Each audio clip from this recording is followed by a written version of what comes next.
I'm going to do something different and new today. I'm going to do an unboxing. This is a new Hakko FR-301 desoldering gun.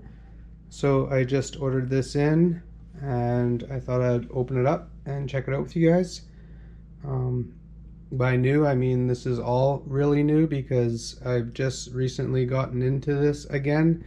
This has been a hobby of mine for most of my life, and I've been doing it now for almost 30 years, going back a long ways with all the systems that I grew up with and the different kinds of modifications that I've been wanting to do again. So this is a project that I'm working on right now. It's an old 360 of mine. I believe it may even be my original first, because this is a Xenon, their original first motherboard revision, and it is a red ring right now, so to no surprise to anybody listening here probably. But I've since taken off the heat sinks and reapplied thermal paste and tried reheating some of the ICs and some other things, refurbishment, and it's still red ring to no surprise. But what I thought I would try is actually replacing all the Sanyo capacitors. That's these green ones that are down here, if you can see them. There are 9 of them, and a few of them do appear to be swollen and it may have even leaked a little, so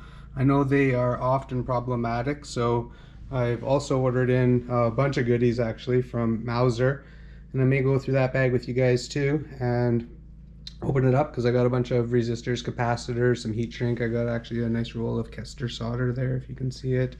And yeah, so I thought I'd start opening up some of these things because I got a lot of stuff that comes in here. And as you can see, I bought all these other tools here recently too, some of which haven't even been used yet because this is all still new. Like I said, it's going to be a bigger hobby of mine, I should say, because it's always kind of been there, but I actually kind of want to get right into it and start doing some of the modifications and some of the things that you'd see in the vein of Mr. Mario 2011 and Macho Nacho Productions, 2 of the YouTubers that I'm actually a really big fan of. So they inspire me to get back into some of the stuff that I've been doing a long time myself and potentially make some good videos for you guys. This is going to get better because this is really amateur right now, you guys can probably tell, but I'd like to get some better cameras and stuff if this does start working out and does become a bigger hobby of mine. I'll never be full-time. Like I said, this is a hobby because I do work. This YouTubing is actually never going to be a career or nothing. I'm well into the career that I have right now, so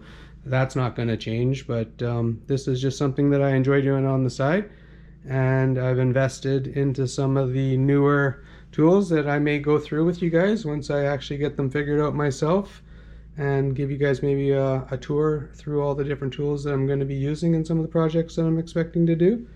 And as you can see here, these are actually a bunch of the older 360s that I've had through all the different generations, as you can see. And most of these are already modded. These are mods that I've done way back in the day when those mods were all still new. Different generations of different mods. I'm going all the way back to when we used to read and write to our nans over a parallel port. As you can see here, that is probably alien to some of you guys watching because that is long dead technology.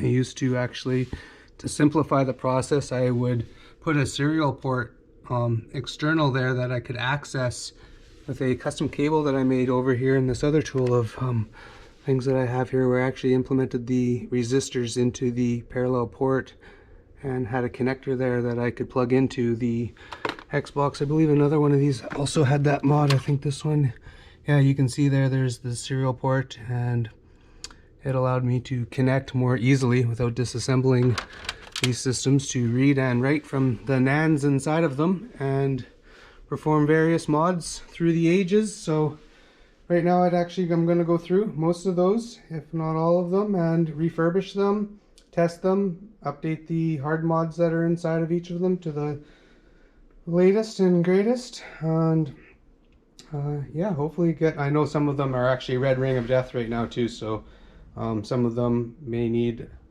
more than just a refurbishment. So I'm going to try to get them all working again just for fun. That's where I'm starting here with the Xenon. I'm not expecting this to ever turn on again, but if it does, great. And if not, I'm going to learn a few things along the way with the new tools that I got here, including this one that I'm opening today with you guys.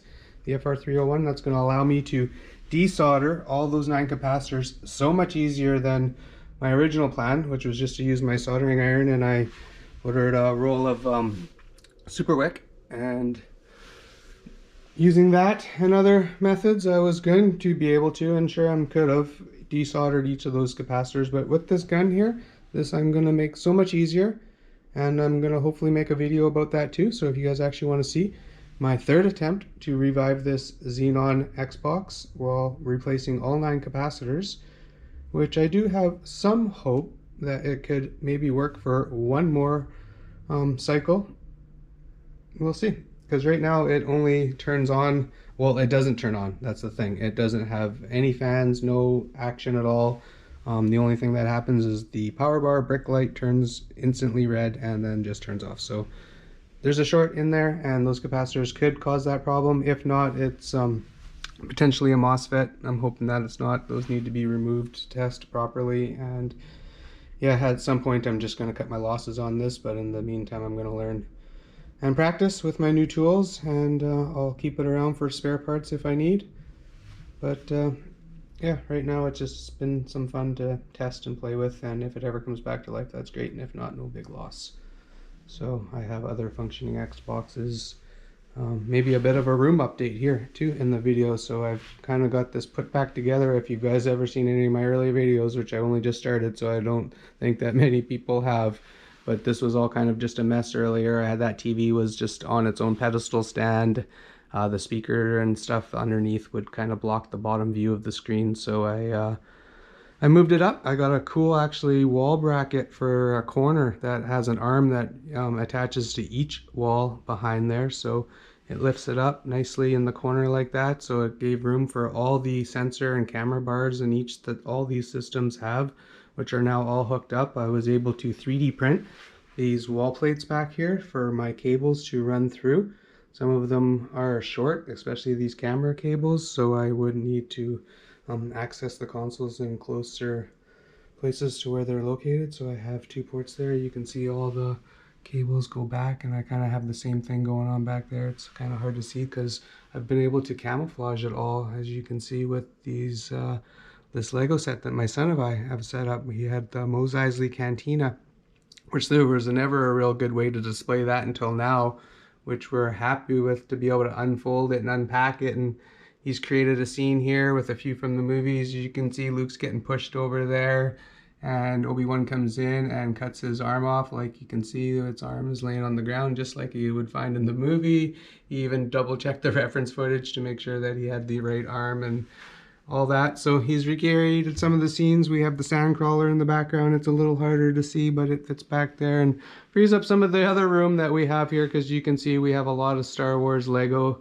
That's something that my son most especially enjoys, and he has been building it his whole life, really. So that's something he actually likes to do and would want to one day become a YouTuber and build Legos and show them for everybody. So this is something that we both enjoy, and enough of all of that, I guess. That could have been a video on its own, maybe. Okay, I have the camera set up. My hands are freed. This is the FR-301. I have ordered it from Hakko directly. I'm here in Canada, but this came from the US. They shipped that without any hassle for me with customs or duties or anything, by paying a small fee on their site. I think that's fair. That's the way I prefer to do it.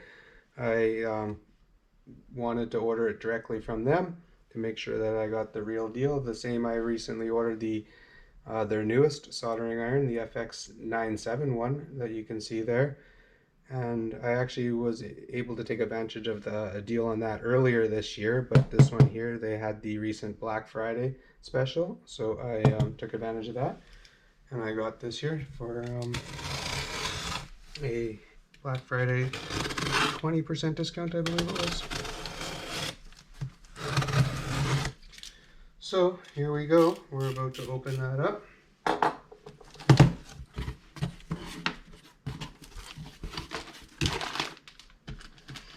Nicely packed.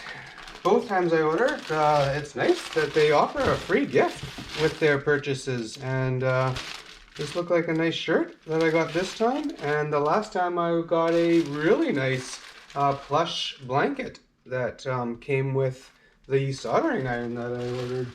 So that's a nice bonus that they offer. And here we go. It comes in a carrying case. They consider this to be a portable desoldering gun. They do offer desktop stations also for much more money. I thought this would be everything and more for what I need, and I know this comes highly recommended in the research that I've done. So I think this is going to work great, especially for the project that I have going over here for replacing capacitors. So let's see what's inside of here. I'd rather not rip it apart like the Hulk would, but it looks like it's going to come apart. And I don't think there would be a way to do it without ripping that, so it's no longer needed anyways, no big deal. It does come with a nice case. What I do know that's in here though that I will be disappointed about is going to be the stand, unfortunately. So I plan to 3D print or do something better for the stand, because they really only offer you, yeah, this. You can't even barely see it. I couldn't even find it there because it is just this little bent piece of metal that it can sit in, and I will use it while I'm operating this because it will keep the hot tip off of any surface. And first impression is this is nicer than I was expecting from what I've seen in the videos and stuff. This is a very nice tool, and tools are something that I do have a lot of appreciation for. As you can see, I love nice tools and the feeling that I get while using them. So the tools that I need for the work I do in my life, I would rather just buy and learn how to do that task rather than ever pay someone to do that for me, because I can probably save money, gain the tool myself for if I ever had to do it again, and the knowledge of how to do it. So yeah, buying tools is something that I enjoy. I will always collect tools. So yes, very first impression is the gun has a nice feel, a long cord. I may set this up in a desktop configuration somehow. The problem there is I think as soon as you turn this on or plug it in, I think it might be on in a powered state. So I may actually just plug this into a smart plug and have like a button or something around here to automate that, and have this successful and accessible and ready to go whenever I need it, if it's something I'm going to be using more often. If not, it's actually nice that I can stow it away in this case. The case is nice. So it comes with a few tools too that I see here. I believe this is, oh, that looks like a flat screwdriver, the longest, narrowest shaft one that I have for sure. This looks to be the cleaning tool. So you would clean the barrel of this to prevent any solder jams, which is something that does not sound pleasant to deal with. And I'm hoping to be able to figure out the proper way of maintaining that to not have that become a problem for me. I thought there was a case maybe for this. I'm going to review the contents that this was supposed to come with. I'm sure that it's all here, but I thought there was a little, this could be it.